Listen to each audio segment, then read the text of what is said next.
All right, this is crazy, you guys. I was just doing some deep inner parts work and I hit upon this realization and I was like, holy shit.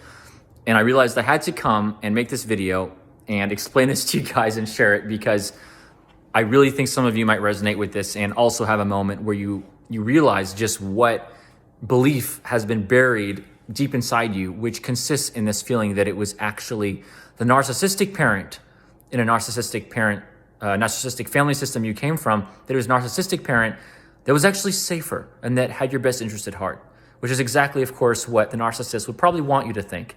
And somehow or other that belief gets implanted into you. But the way in which it happens is a serious mind fuck.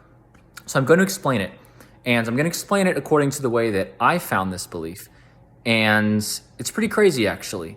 I was talking to a part of myself, because of course we all have these inner parts. Our essence in this life, in this incarnation, has been split into different parts according to trauma and according to how we respond to things. And I've talked a little bit about this in some other videos, of course, too. And there's a lot of great resources about this.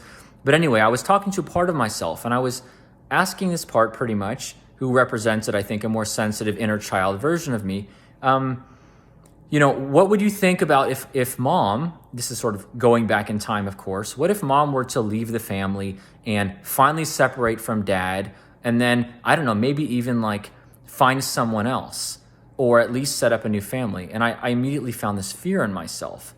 And I was like, the thought of mom leaving the family was way too scary.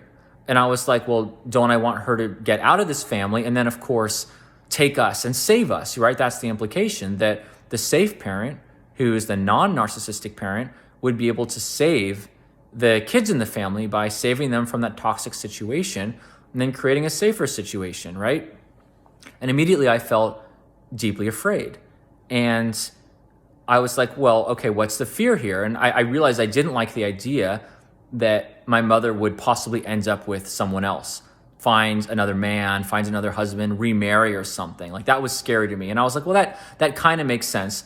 But I felt like there was something deeper going on here. And so then I asked, well, why don't you want mom to, find a new living situation and save us from all this? And even if she does like meet someone else, like, what's the issue? And I found this feeling of like, the answer just sort of came back to me, actually. I mean, I heard it and it was like, well, dad's the safe one. Dad is safe. Mom's not the safe one.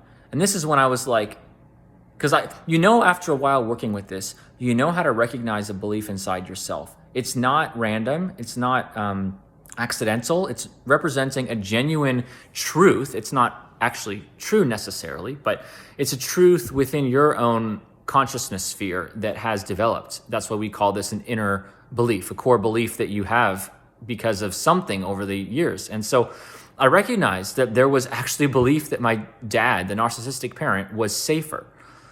And so I continued asking questions about this. And I was like, well, obviously he's not safer. Look at what he's done.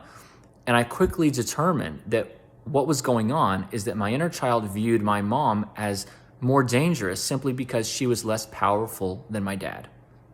Because she tended to do what my dad wanted, and because she had less saliency, you could say, less ability to act, less ability to protect the family. But really what it came down to is she did what he wanted, right? So not all the time, but in general, it was clear that he had the power in the marriage and in the household. So if there was a conflict about, should we go out to dinner or should we stay in? I don't know. He would have his way. If there was a conflict about something that I had done or what my siblings had done or what have you, he would get his way. He would decide what the resolution to that conflict was, pretty much. Even if the whole family ended up, screaming and arguing and fighting, like, the power stayed with him. And even though my mom tried to resist that at times, always it would go back to him because, of course, she was the codependent and she was unfortunately an enabler in this situation. And he got to have his way, throwing these narcissistic temper tantrums the way that they do, right? And so it's like, he's the more powerful parent. And then it's like, I was like, okay, but how does this connection go all the way? So I see that she seems to look up to him. Even you could say she serves him. She gives him credibility. She even does his bidding at times. But okay, that's just showing me that he's more powerful. But we already know that. We already know that he's the more like powerful parent in the sense of dangerous, in the sense of toxic. He has the more potential to harm us, to hurt us, to screw us over as kids, to make us feel shitty, sometimes to put us in physical danger, all kinds of shit that happened over the years. Like, I already know that. I already know that he's dangerous, and I already know that he's powerful, and I already know that my mom gives him that authority or doesn't really do anything to take it back. But still, why does that make him safer then? Because that was where we're going with this.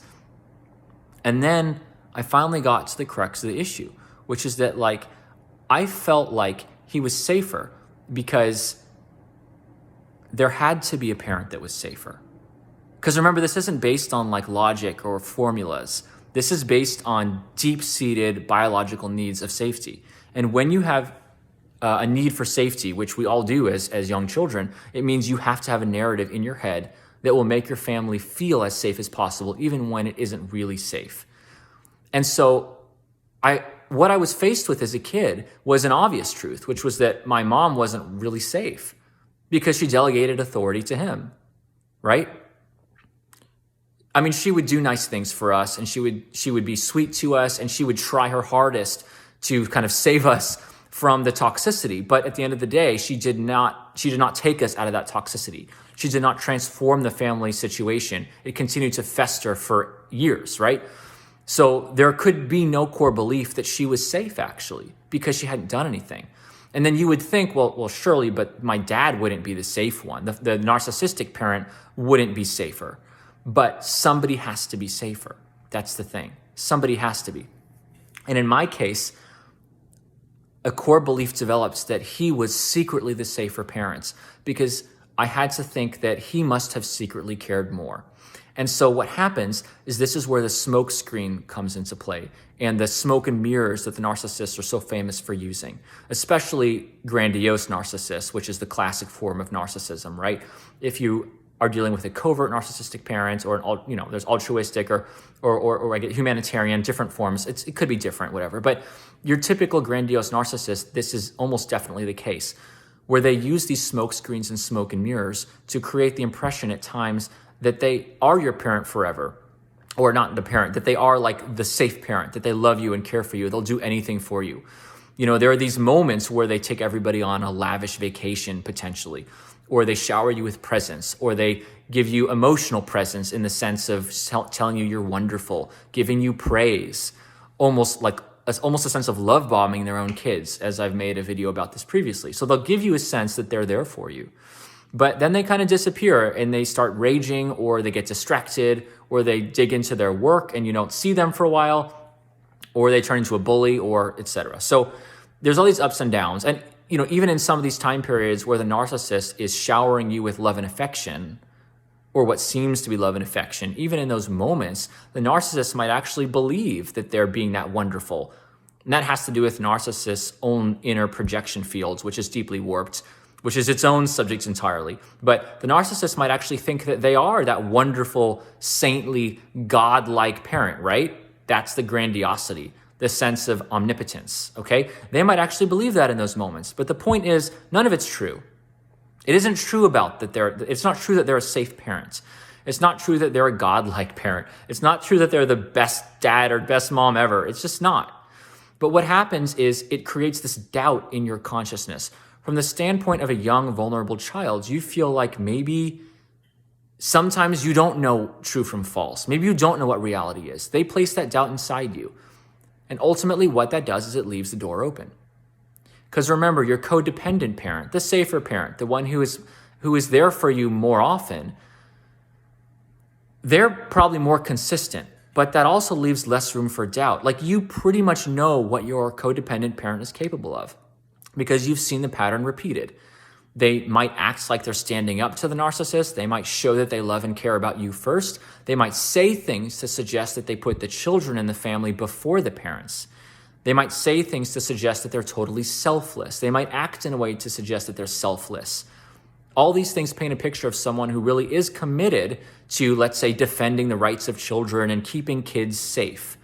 But the fact of the matter is, you observe over and over again in their energy and in their behavior towards you that ultimately they're taking orders from the narcissist and they're not yet strong enough to break that trauma bond, okay?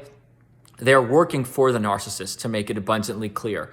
Tragically, they're more like the narcissist employee than they are your parents, okay? Because in the pecking order of their concerns, they are so bonded to the narcissist's love and affection and the breadcrumbs that the narcissist gives that they always have that eye on the narcissist, hoping that they're going to get that sense of approval. So as much as they do love and care for their kids, the narcissist does come first. Unfortunately, that's what this horrible codependent bond is all about, okay? When it comes to really difficult situations. And we know that's the case because if it wasn't the case, they would be gone.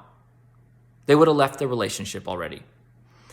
So from the standpoint of this, from the standpoint of a kid, you need to have some feeling of safety, as I was describing earlier. So what do? The codependent parent is there for you oftentimes.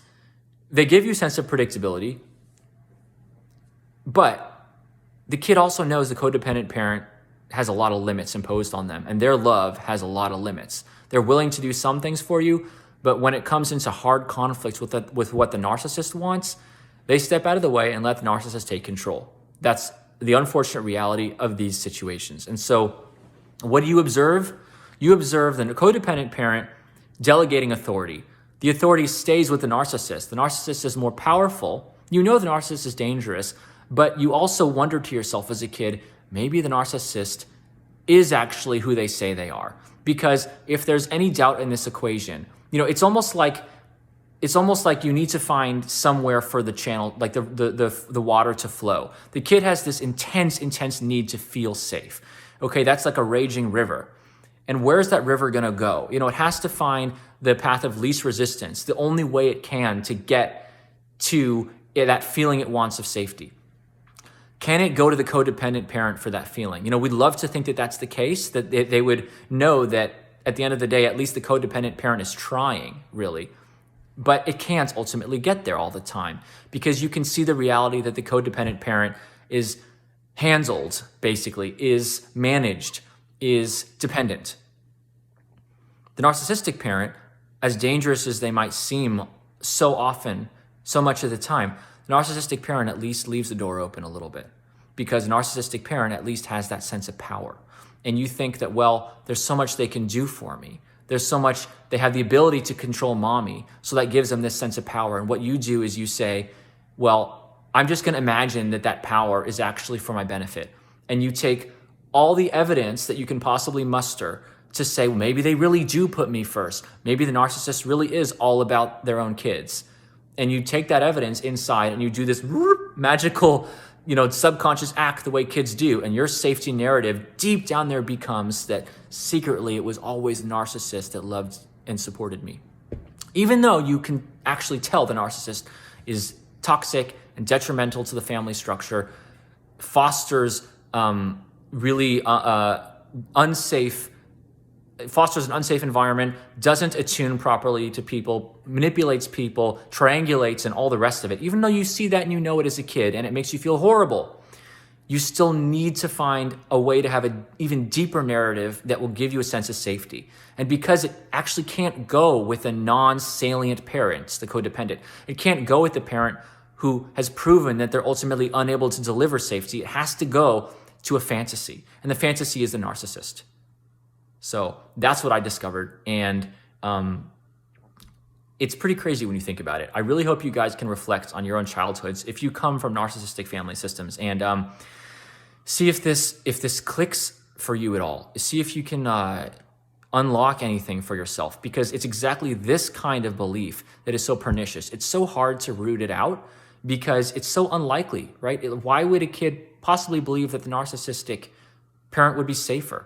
Why would they ever want the codependent parent to stay with the narcissist, first of all? And why would they want the codependent parent to be seen as secondary to the narcissist? Surely the narcissistic parent would be better. Just briefly, I'll say, with wanting the codependent parent to stay in the marriage, that's sort of understandable because kids do sort of naturally want to see their parents together. So you can kindly get why kids might want to see their parents together. But to take it to the level where to actually see the narcissistic parent is safer at the end of the day, it just creates another level of warping and something that you have to sift through later on. All right, so I'm out for now. If this helped you at all, you found it interesting, I make videos on narcissism and healing and personal expansion. So I highly recommend, if that interests you, to hit some of those good buttons and subscribe to the channel. So I'll see you next time.